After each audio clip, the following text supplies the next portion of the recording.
Hello students, in this video we are going to revise all the important diagrams in the topic flower, pollination, fertilization, seed development and germination. So look on the board now. First diagram which is very important is flower. Now how to draw the diagram of flower? Look on the board. This is stalk. This is ovary, this is style, this is stigma, right? Now this is the entire portion of pistil. So this is stigma, this one is style through which pollen tube pass, this one is ovary, inside the ovary there is ovule that I am not going to label right now. This is stalk, and all these three together known as pistil. Now let's draw male reproductive part, that is androecium. These are androecium. Now let's label androecium. This one is anther. This is filament, and anther and filament together known as androecium. This is the male reproductive part of flower. Now draw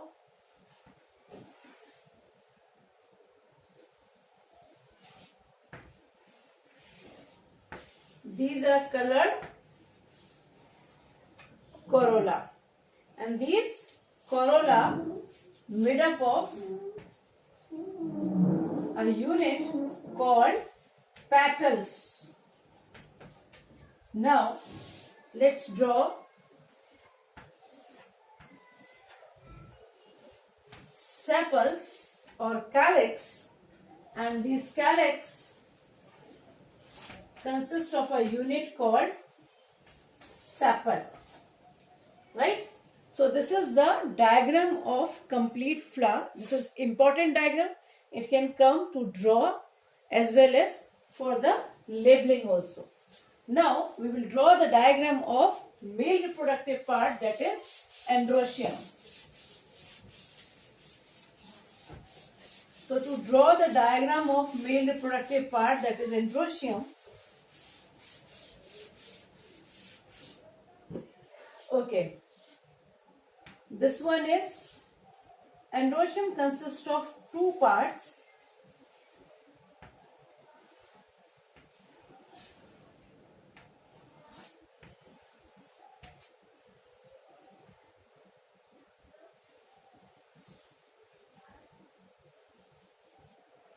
These are two anther of androecium, and this one is filament.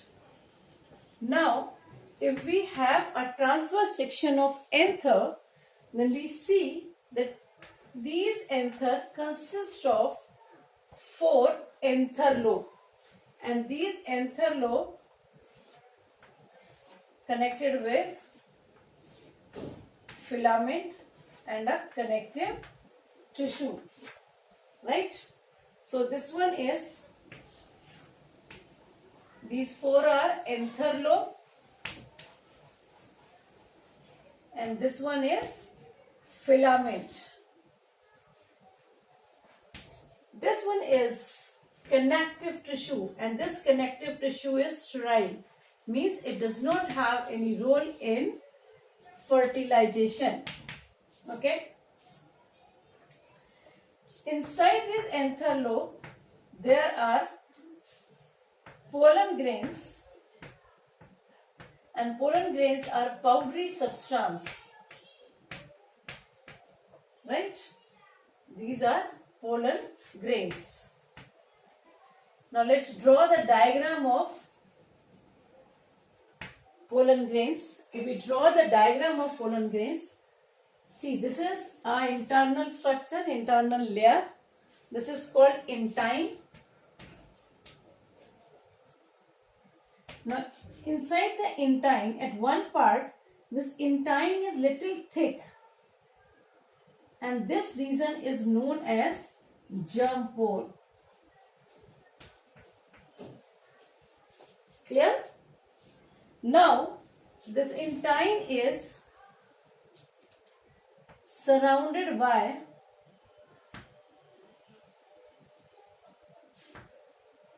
a tough layer that is called exine. That is called exine. Now inside this intine, the region is divided into two parts. This one is bigger part known as vegetative cell, and this one is smaller part known as generative cell. This is vegetative cell. Vegetative cell will contain tube nucleus, and this one is generative cell.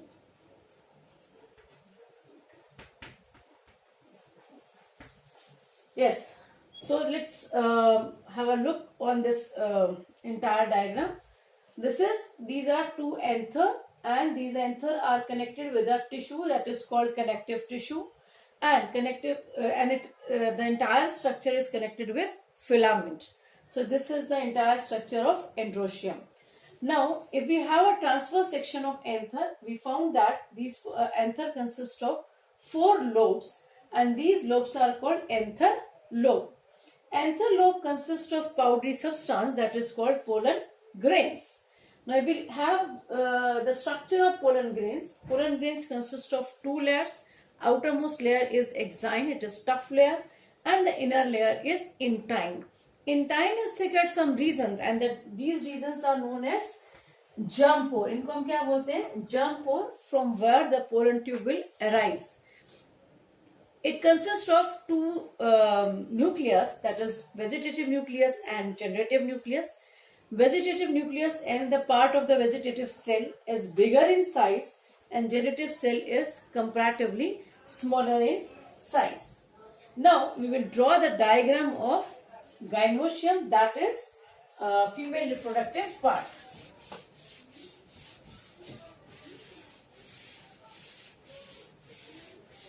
Now female students, now we will discuss the structure of gynoecium, that is a female reproductive part. In this one is stigma, this is style, this is ovary, and this is stalk. So let's label all the parts first. Stigma, style, ovary. Inside ovary there is ovule. This is stalk, and this opening of ovule is known as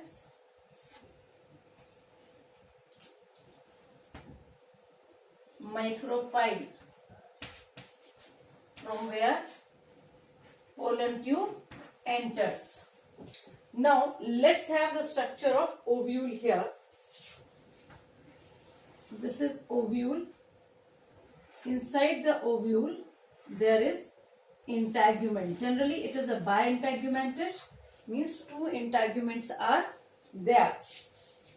Now this ovule is connected with the ovary with the help of a stalk.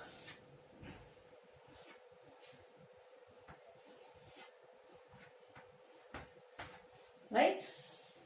So this is called funicle. This is ovule. This one is ovary. This is ovule. This is funicle. Now the point where funicle is attached with the ovule, this point. तो जब ये ovule seed में convert होता है और ovary से अलग होता है तो एक स्कार रह जाता है, एक निशान रह जाता है, that is called hilum.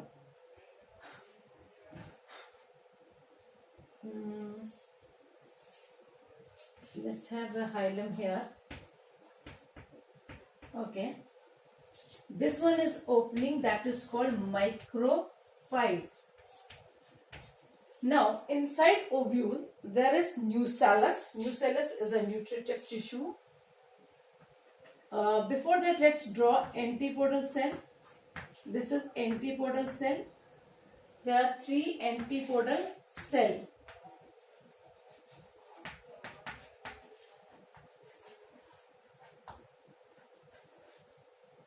In center, this is a central cell or endospermic nucleus.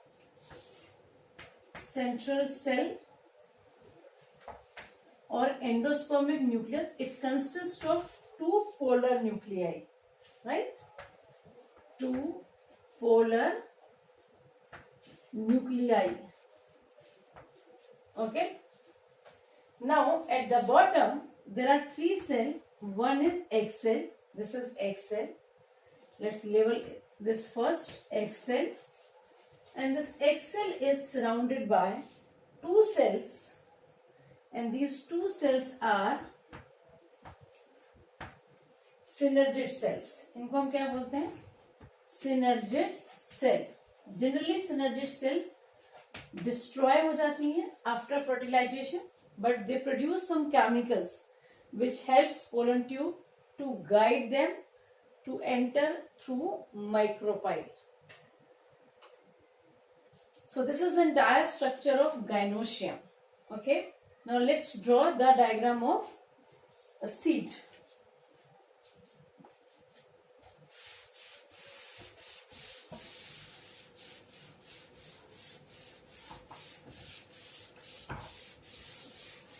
Now there are 2 kinds of seed. One is monocot and another one is dicot. So monocot is a seed in which 1 cotyledon is there, and in dicot there is a seed in which 2 cotyledons are there. So we will draw the diagram of monocot and dicot. So let's divide it into 2 parts. I will draw the general structure of monocot. This is a suppose bean seed. It consists of 2 layers. Outermost layer is testa. Inner layer is tegmen. Right? Labelling हम दूसरी तरफ करते हैं ताकि draw करना थोड़ा आसान हो जाए हमारे लिए. This is testa. आइडियली हमें एक तरफ लेबलिंग करनी चाहिए, बट थोड़ा सा स्पेस का इशू है यहाँ पर, तो मैं ऐसे कर रही हूँ. टेस्टा and tegmen. Now from here 2 leaf-like structures are attached. These are cotyledon. It is a dicot. And the point from where cotyledon arise, this region is known as mesocotyle. जहां पर cotyledonary node होता है, that region is known as mesocotyle. From here plumule will develop, and this plumule is a, let's have a labeling here, might that is not visible to you. It is a future shoot, and the region between plumule and mesocotyle is known as epicotyle. Clear? Now from the lower region it will develop radicle, which is a future shoot root. This is radicle, and the region between mesocotyle and radicle, it is known as hypocotyle. इसको हम क्या बोलते हैं? Hypocotyle. Okay. Now the point where hilum is there, the point where it was attached with the ovary, this region there are two things. One is micropyle, and just below the micropyle there is a scar, that is hilum. Okay, so micropyle, this one is micropyle,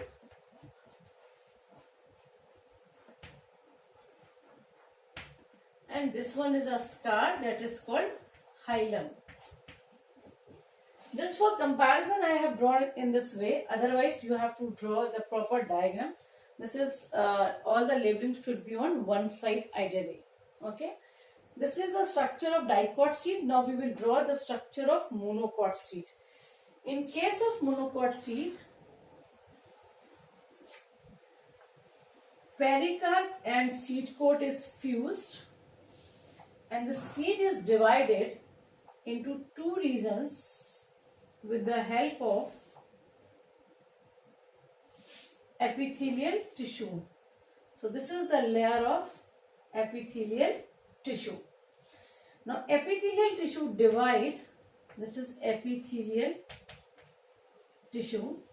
This epithelial tissue divide the entire seed into two regions. This region is known as endosperm and this region is known as embryo. So let's label it. This is endosperm and this region is embryo. Now endosperm is surrounded by an additional layer, and this additional layer is made up of protein, and this layer is called aleuron. So this is the additional layer of protein, that is called aleuron layer. Clear? Now most of the food is stored in endosperm, that's why cotyledon is papery, and this papery cotyledon, this one is known as scutellum. Right?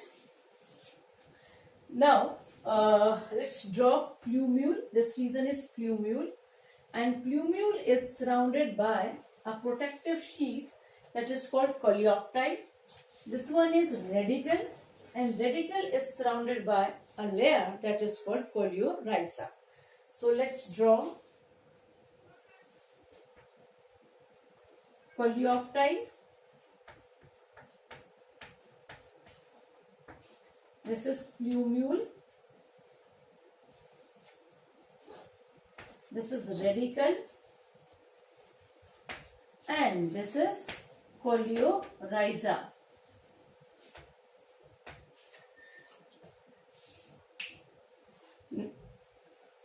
Now after this we will draw the diagram of endospermic and non-endospermic seed again.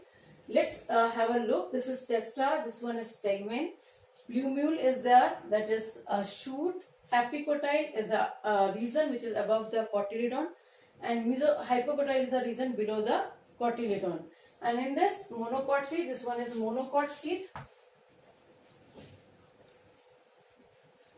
of maize, endosperm and embryo, and here the labelings are there. Epithelial tissue which separate endosperm and embryo. Coleoptile is there, which is the covering around plumule, and radicle is there, which is the covering around. Radicle is there, which develops into root, and coleorhiza is there, which is the covering around radicle. Now we will draw another diagram.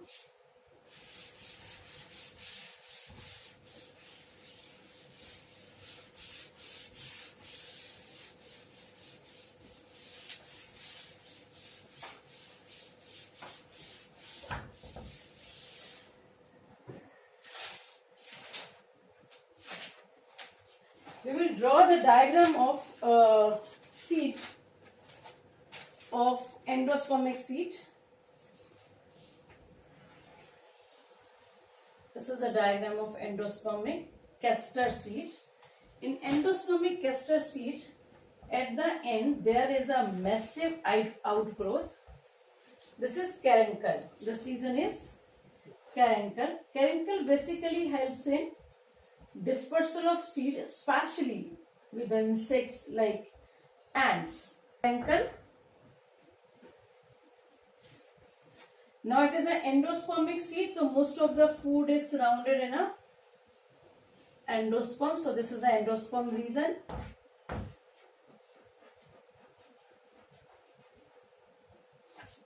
And here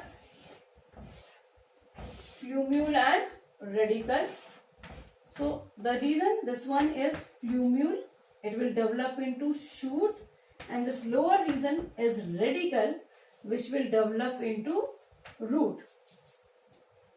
And these are the outermost layer, testa and tegmen. So this is the structure of endospermic castor seed. So I hope I have discussed almost diagrams. Now in another video we will revise pollination and fertilization. Thank you.